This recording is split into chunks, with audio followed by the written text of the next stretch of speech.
women. Been around for centuries, decades, and other math terms that I am not very educated about. But women, they're superheroes in a time of safety and in a time of non safety.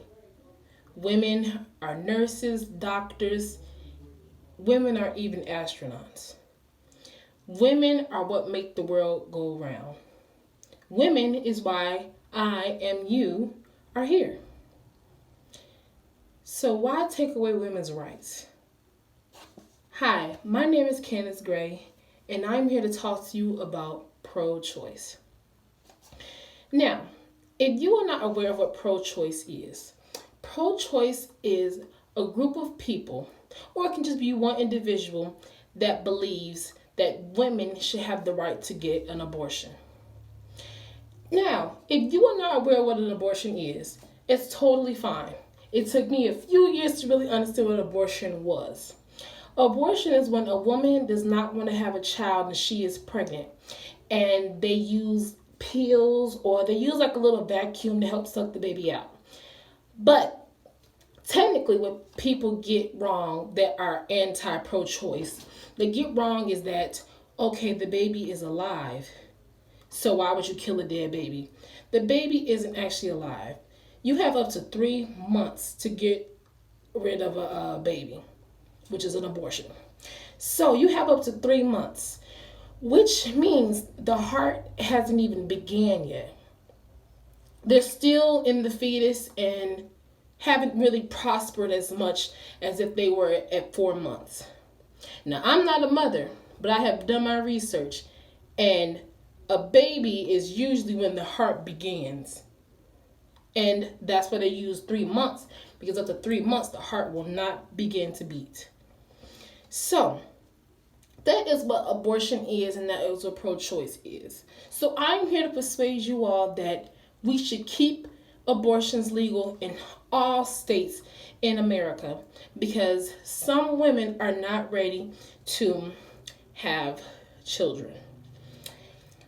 NARAL Pro-Choice America states that abortion was first legal in the year of 1973 at the Supreme Court.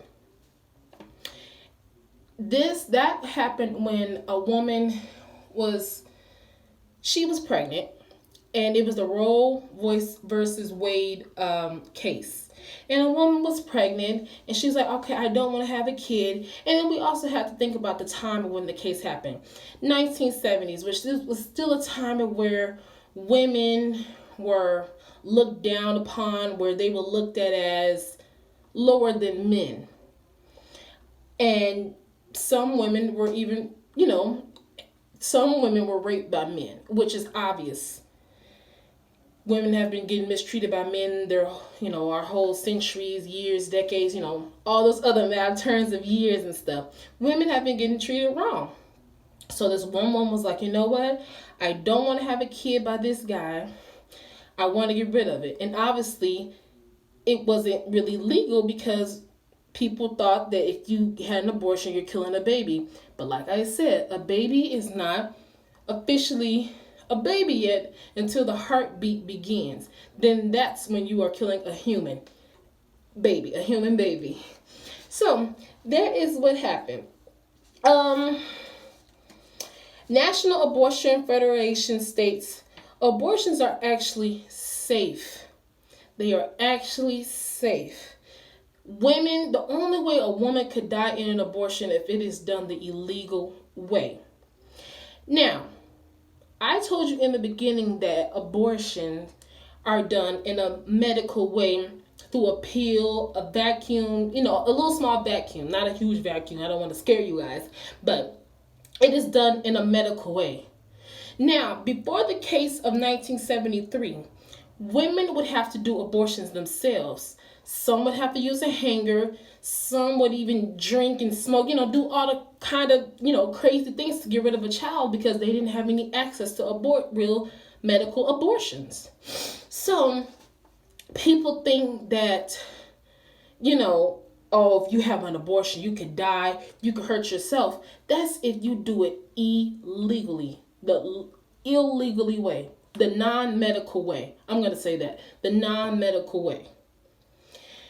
Obviously, if you do it the non-medical way, you could hurt yourself. So if you all are watching this and you are thinking about getting an abortion, do it the medical way. There are doctors and nurses out there that are willing to help you get rid of the baby that get rid of the fetus that you are about to have. It's okay. You're not alone. So it's also that.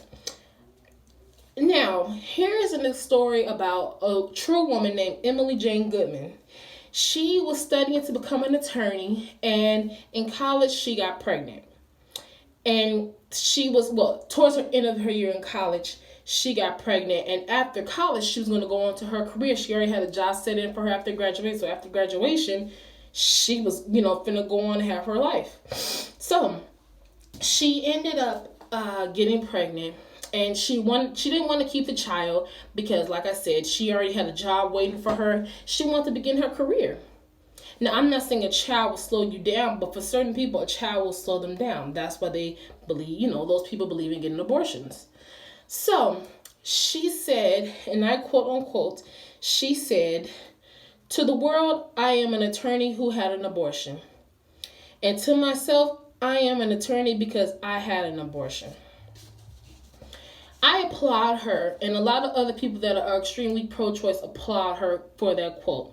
Because at the end of the day, if you are a woman, which means you have a working vagina, a woman, if you want to get an abortion, that is your choice, and that is your life.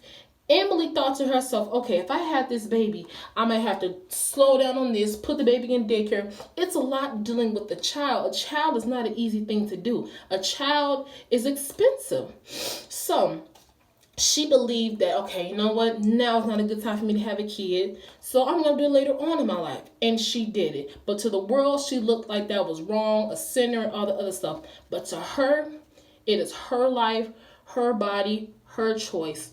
And so she decided to do the right thing for herself and become an attorney without a kid at the moment. I applaud her. To close, women are human beings, which means they deserve human rights just like men. Some women aren't mentally, financially ready for a child. Women are superheroes. Let them save the world, even if it's with or without a child. So that's why I believe you all should be pro-choice and not pro-life, because it is women's choice, their right, if they want to keep a child or not. Thank you.